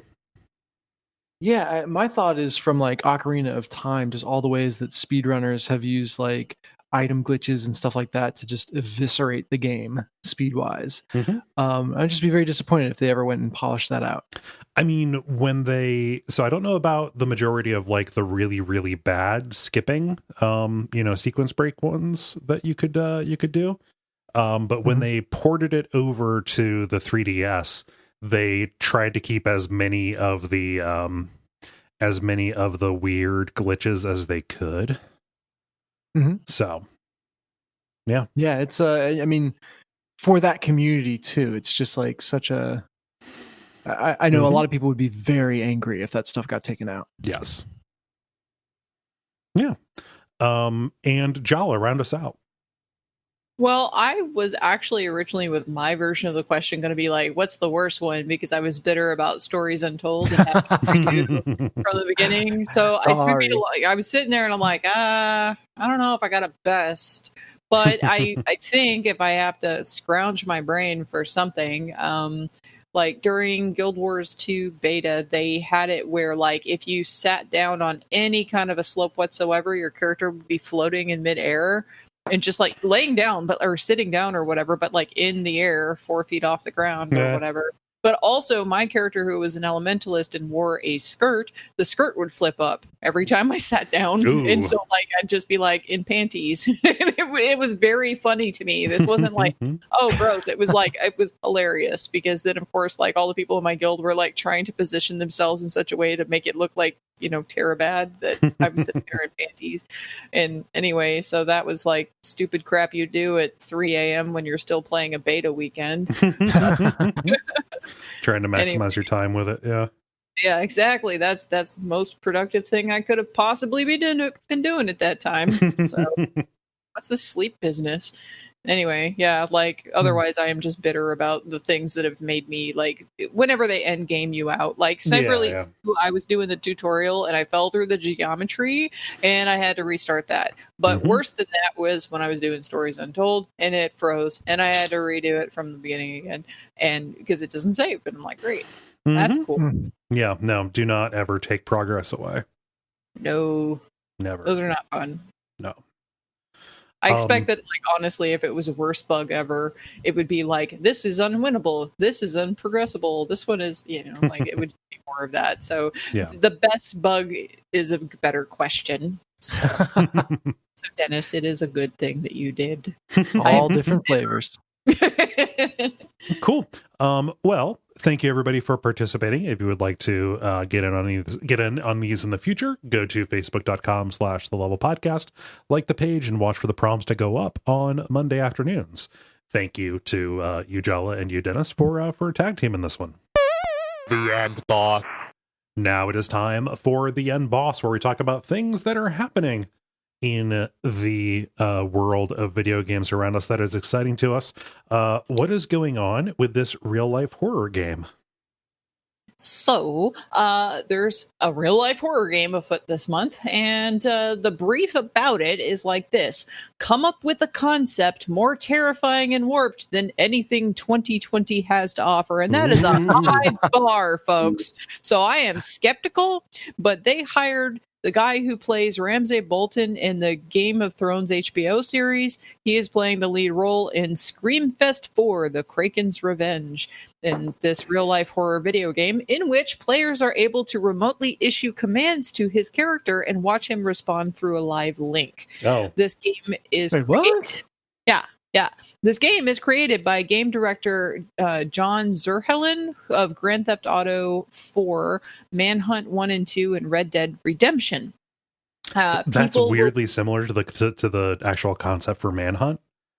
It is. But also, people will be able to play this from Wednesday, October 28th to Friday, October 30th with 10-minute slots running from 5 p.m. each evening.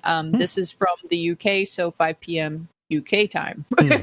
Tickets are available on the Beast's website for £10 a slot. And the website, just a warning if you actually go look at it, guys, it has an automatic audio story that plays, and it's super dramatic and very worth listening to, but it automatically plays the moment you open the website. So just like, don't do that right now unless you want to have your ears blasted by the Kraken Run people. You do not. So anyway, that's a thing, and it sounds weird and fun, and it is very much like the Manhunt premise. So I don't know. I had to talk about it. So what is the chances that they are planning for this to go off the rails? Like, you know, something crazy is going to happen where it's like, oh, well, I got the order to kill him, and I didn't know I was actually going to kill him, and then it's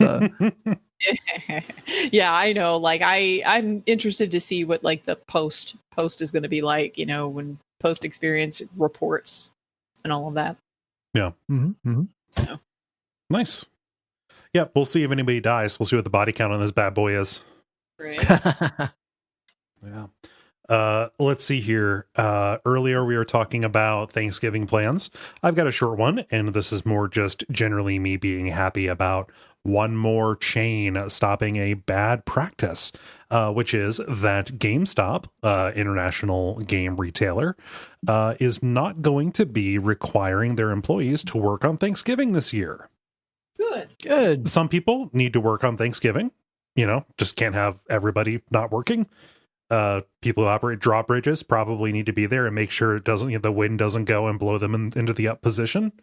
You know, make the world go round. You know, look, all the tugboat people are home, so why do the drawbridge people need to be out? It's pointless. But yeah, for a very long time, GameStop, in addition to a bunch of other retailers, had a very bad practice of just starting Black Friday earlier and earlier and earlier, cutting into the American Thanksgiving holiday. And while not everybody celebrates, there are probably people who would be really into getting like holiday pay for doing it. Generally, you do not have a lot of control over your shifts. So if you had a bad manager who didn't care if you wanted to or needed to spend time with your family, they might make you work.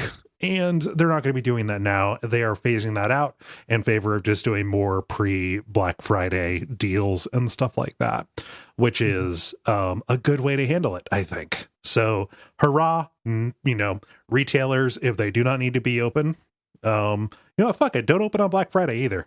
Don't run deals. It's going to be a dry run for them being closed every day when they shut down. Yeah, it's kind of like how Sleep is rehearsing for being dead. Yeah. So, I'm very happy to see this. I don't know that I know anybody who works for the chain still. I think most of my old coworkers have filtered out over time, but solidarity. It's like everybody used to play Magic 20 years ago. It feels like everyone, used to work at a GameStop 20 years ago. I don't know who's, there now. Who's still in the game. Yeah. But solidarity. No shade at you, Ben, on the Magic front. Oh, it's okay. I already got plenty of shame on that front. You can't shame me beyond that.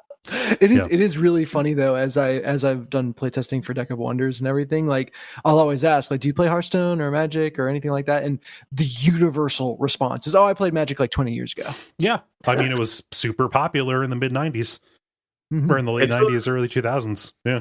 Nobody ever stops playing Magic. It's everyone hasn't played everyone's is about to relapse into playing Magic again. Yes. Dennis, what's going on with Pac-Man? Yeah, so I'll do Pac-Man quick, and then we'll get to that AOC thing. So Pac-Man is doing a battle royale because everyone is doing a battle royale. First Tetris, then Mario. Now apparently Pac-Man's getting the treatment. And so it's whatever 64 games of Pac-Man going on at once. You got to be the first to clear all your dots. There's new power-ups and everything that play into the battle royale mode, as well as a viewer participation kind of stuff where you can vote on what items get added and all that. I'm very much for battle royale getting away from guns to get to last person standing. Like anything that breaks that format, I am here for. So overall, I am positive on this. I would love to see innovation on that front that takes all the things that make a battle royale game technically feasible and does it just in a little bit of a different way than a straight up race to the last person standing. So I don't think this is quite that, but it is still good to see battle royale style games that are out of the first or third person shooter genre. Yeah. Looks cool. Is it going to be exclusive to Google Stadia? I don't know. They are the ones promoting it, but Stadia is not nearly successful enough to wall off something like this. Right. It'd be a good way to make Google's behind it, so yeah. Big old shrug. Move us on to the AOC one though.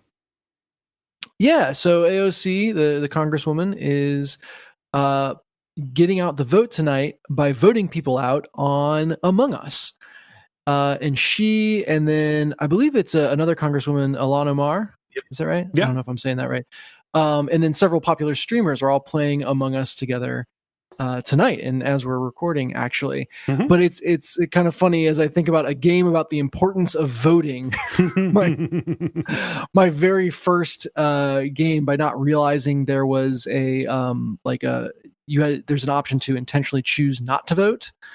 I thought you had to vote for someone, so I wound up spacing someone because I was the only one. Oh no!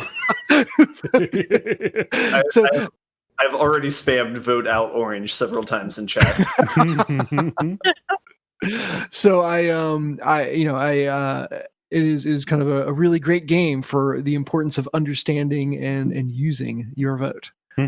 So yeah, that's going on now. I think it peaked up around like 450,000. Yes, excuse me. Yeah. 450,000 viewers. I might have seen it as high as 500,000 at one point, but I haven't been paying attention that close. That's huge. Yeah, I mean, it is a lot of people out to watch this. Hopefully as many people getting motivated to go vote. And the times that I've dropped in and looked over at the chat, it's been surprisingly not terrible. That has to be the result of just Herculean efforts on the part of campaign staff or volunteers who are going in. I have to. The chat's going by so fast; it doesn't matter what you type. Right. You're only Yeah, going to that's see it for true. a microsecond, so Yeah. But yeah, whoever is leading that effort on the back end Mhm. is doing a hell of a job. So well done, because I'm sure you listen. And yeah, the only thing it's like it's nice to see a politician in this context, like just having fun and being off. I don't have the sound on. I don't know if she's campaigning or doing whatever, but Mhm. it's just good to see a politician being a person. Yeah. transparency. It's nice. It's cool that we have Congress people who can do this credibly. Like I would Yes. believe that AOC, and Ilhan Omar would like mess around and have fun with this. I think she played WoW back in the day.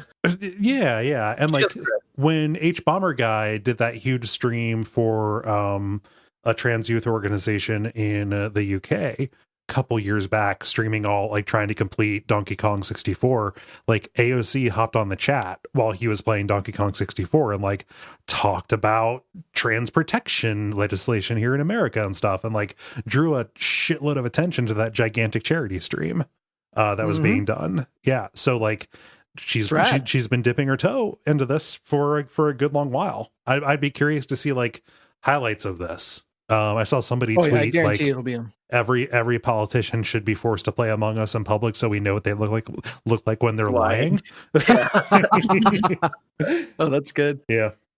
Well, to what Ben said, she managed to kill, and then I saw her get blatantly caught on one of the things I dropped in on. So I don't know if that was the same one or a different one, but I do feel somewhat better that a politician is not overtly good at murdering people and getting away with it. Yeah. Agreed. She's only been streaming for like 2 hours, but she's already like gotten pretty competent at the game. So I'm curious about how Ilhan is doing. I don't think she's streaming, but yeah. If she's participating, I would like, that would be just fun to look, fun to see. Cool. Ben, did you have a story? I was going to talk about that.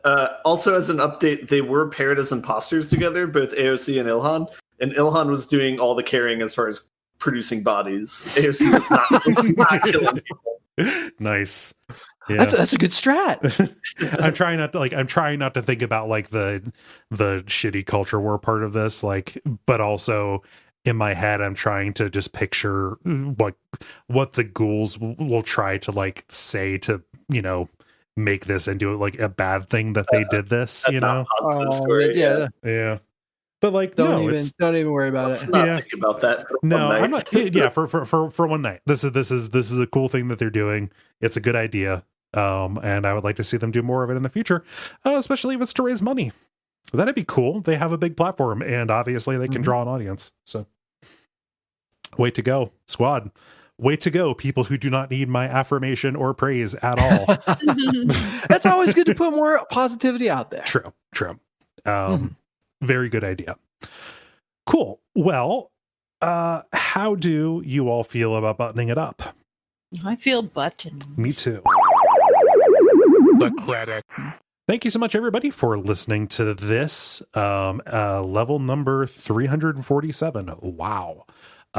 We are super grateful that you are taking the time. There are many things that you can do for this particular show: Apple podcast ratings and reviews, telling your friends, Patreon, all of that. I would like to re-up and say that if you would like to dip your toes in and try the new episode or try the new show on the network, Orb, about the Venture Brothers cartoon show that Gary and I are doing, that the first full episode is up on a public feed right now. So go to orb.show and you can grab that. And episodes come out a week early on the Patreon.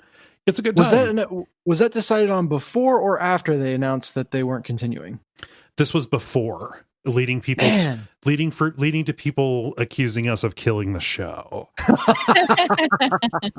Which I don't feel great about, because I like that show an awful lot and I really respect those creators. Just tell them you didn't kill it. You got started early on the campaign to bring it back. Right. Yeah. So orb.show, we appreciate you taking the time. Just it's a good time. And also it's an excuse to watch the Venture Brothers. It's a good show. Dennis, what's going on with Deck of Wonders right now?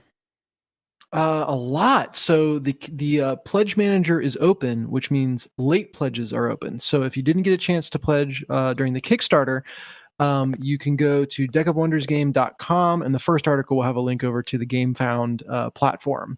And I actually think it's fairly high on the list of games on GameFound, which is like a is a pledge manager. So anyway, you can find it there. You can pledge now and get everything that you would have gotten at the Kickstarter. And your pledges will count to unlock stretch goals that we didn't quite reach during the Kickstarter campaign. Oh, very cool. We've already crossed 1, which adds an entire new villain to the game, which there were 3 villains in the game total. Now there's 4. So that's huge in and of itself. And the next one is we're closing on fast, adds more story content. And the third one was going to be doing professional audio for the game through Foreteller, which is an app that Gloomhaven uses and other story-based games. I say it was going to be that because they leaned in and we were able to set up to commit to the audio now. And so that's just happening. Like Deck of Wonders is going to be on Foreteller. That's just a thing. That's amazing, and they have been the best partners ever. And I got to start researching what professional voice actors I want to play the parts of all these villains. Talking to Kole, so yeah, right. I will not insert myself into this. There are actual professionals. But yeah, so that is all incredibly exciting. And the pledge manager should stay open for a good long time because there's a good long time before the game actually comes out. But certainly there are lots of opportunities still to make it. That's awesome. And congratulations. Thank you. Yeah, it's been a wild ride. Yeah. Is there anything else to promote? Anything I'm forgetting? Okay. Sure. Yeah, write in suggestions for our Star Wars Squadrons squad name. We got to start working on that. Is there cross-platform play on that? There is. That's how I was playing last night. Gotcha. Okay. Very smooth. Yeah. Cool. So I've been Kole Ross. You can follow my tweets at Kole Ross on Twitter. I've been Dennis Furia. You can find me on Twitter at Deck of Wonders with underscores between the words. I'm Jala-chan in places, except when I'm not, but you can find links to those places on my Jala-chan. I am just Ben. I have no internet presence anymore. Smart. And stick around for some titles.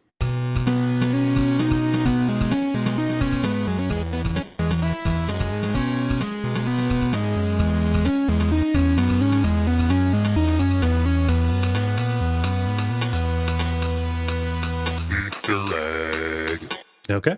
Who has titles? I've got 2. Okay. I've got First Person Taco Bell. I also have that, but I really don't want it to be that. It's pretty gross, actually. Even for us. In which case, the second one I think is pretty strong as well, which is Crime Bucket. Ooh, I also had Crime Bucket. Crime Bucket is strong. Okay. That's the only one. So okay. Ben, what'd you have? So I wrote down a bunch of random ones. I wrote down For the First Forever, something Dennis said. Okay. I wrote down A Good Catholic Family, Jala said. I wrote down You on It About That, which is what Dennis said. Sounded funny. And then I also wrote down First Person Taco Bell. I understand if it doesn't make the title, but I beg you to go back and hear your sentence with that context in mind. Yep, it's really fun. I got it. I laughed. It was I do not want to take it away. It was very funny. It's just also it's icky again, even for us. I commend you for your quickness in coming out with that. So yes, another Taco Bell reference. Jesus Christ. I also had First Person Taco Bell. I have Out of the Rut and Into the Groove, and I have A Difficulty Steak. It's got to be Crime Bucket, right? Crime Bucket forever. I'd be happy with Crime Bucket. That is not like a canonical name for that technique, is it? I've got no idea. I didn't even know about that thing, so now it's like, ooh, the itch to go like open up Skyrim. Like I have to go re-download it and crap. That'll take 5 million years, but. Once I do, gotta go try that thing. I like a steal a thing. God, being a thief in Skyrim is actually really fun. It's the best. I did a search for just Crime Bucket plus Skyrim, and it's not coming up as like a canonical name for that. So Excellent. Well, it is now. Crime Bucket is good. Yeah. And it also works with like the murders and all the stuff I'm talking about. Ooh. So Yeah.